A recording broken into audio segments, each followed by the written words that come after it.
எக்காலம் முழங்கும் சபையே விழித்தெழு, வருகை நெருங்குகிறது. தேவனுடைய வாக்குத்தத்தங்கள் ஒன்றன் பின் ஒன்றாக நிறைவேறுகின்றன.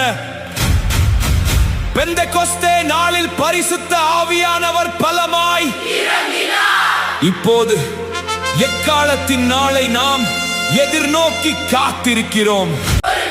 தேவனுடைய கடைசி எக்காலம் தொனிக்கும். மணவாளன் இயேசு மகிமையோடு வருவார். மணவாளனை சந்திக்க ஆயத்தமாவோம். பரிசுத்த ஆவியின்